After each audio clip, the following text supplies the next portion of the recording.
살다 보면 때로 너무 불안하고 절망스러워서 하나님, 정말 내 삶에 일하고 계신 걸까? 이런 막막한 질문 다들 한 번쯤 던져본 적이 있으시죠? 오늘 이 시간에는요, 바로 그 깊은 질문에 대한 아주 명확하고 따뜻한 해답을 함께 찾아가 보려고 합니다. 사실 우리가 사는 시대가 그렇잖아요. 눈에 보이는 것만 믿으려고 하죠. 그래서 기도해도 당장 눈앞에 변화가 없으면 하나님이 진짜 일하고 계신 거 맞아? 하고 의심하기가 참 쉽습니다. 자, 바로 이 지점에서 우리의 이야기를 한번 시작해 볼게요. 그리고 이 모든 우리의 의심에 대한 하나님의 대답이 정말 놀랍게도 바로 이 말씀 한 구절에 꽉 압축되어 있습니다. 이 말씀이 바로 오늘 우리가 함께 풀어볼 핵심 열쇠라고 할 수 있어요. 자, 그럼 본격적으로 한번 들어가 볼까요? 하나님이 일하시는 4가지 방식을 하나씩 따라가다 보면 우리의 의심이 어떻게 확신으로 변할 수 있는지 발견하게 될 겁니다. 첫째, 하나님의 모든 일은요, 언제나 약속에서 시작된다는 겁니다. 성경에 보면 하리라 하셨으니 라는 표현이 자주 나오는데 이게 정말 중요한 이유가 바로 이거예요. 하나님의 역사는 그냥 우연히 일어나는 게 아니라 아주 오래전부터 계획된 약속이 이루어지는 과정인 거죠. 근데 정말 놀라운 게 뭔지 아세요? 예수님의 탄생에 대한 이 약속이요, 그 일이 실제로 일어나기 무려 700년 전에 이사야 선지자를 통해 이미 주어졌다는 거예요. 700년이라니 상상해 가시나요? 이 어마어마한 시간이야말로 하나님의 약속이 우리 인간의 시간을 훌쩍 뛰어넘어서 얼마나 신실하게 이어지는지를 보여주는 정말 강력한 증거인 셈이죠. 생각해 보세요. 우리는 작년 이맘때 뭘 기도했는지도 가물가물하잖아요. 그런데 하나님은 700년 전의 약속을 잊지 않으시고 정확한 때에 이루셨습니다. 바로 이게 신적인 신실함과 우리 인간적인 망각의 엄청난 차이를 보여주는 거예요. 사실 성경을 쭉 보면요, 이런 긴 기다림은 굉장히 보편적인 주제예요.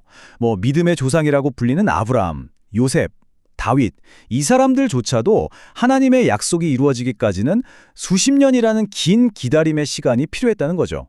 자, 여기서 핵심 포인트는 바로 이겁니다. 약속을 주시고 그걸 결국 이루시는 건 하나님의 역할이에요. 그럼 우리의 역할은 뭘까요?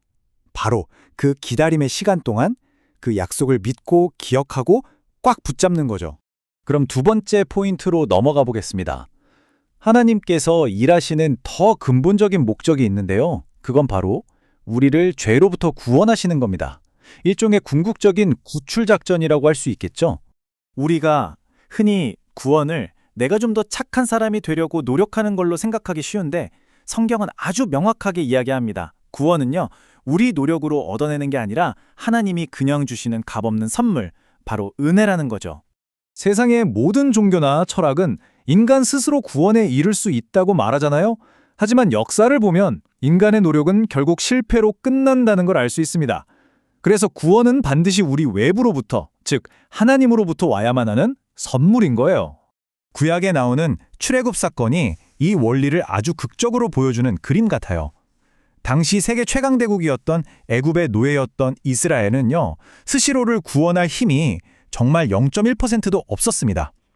그들의 구원은 전적으로 하나님의 압도적인 개입, 그리고 어린 양의 피를 문에 발라라 라는 어떻게 보면 좀 믿기 힘든 그 명령에 대한 단순한 순종을 통해서 이루어졌습니다. 바로 이 구절이 복음의 핵심을 완벽하게 요약해 줍니다. 구원은 우리가 뭔가를 해서 성취하는 게 아니라 그저 믿음으로 받는 하나님의 선물이라는 사실 말이죠. 자, 세 번째입니다. 이번엔 하나님께서 선택하신 방법이 얼마나 급진적인지 한번 살펴볼게요. 그분은 저 멀리서 일하시는 게 아니라 우리 중 한 명이 되어서 일하는 방식을 택하셨습니다. 이게 바로 기독교의 가장 신비로운 진리 중 하나인 성육신입니다. 한번 생각해 보세요. 이 온 우주를 창조하신 무한하신 하나님이 시간과 공간에 갇힌 연약한 인간의 몸을 입고 이 땅에 오셨다는 거 정말 엄청난 사건 아니겠어요? 근데 이게 그냥 아무렇게나 정해진 게 아니었어요.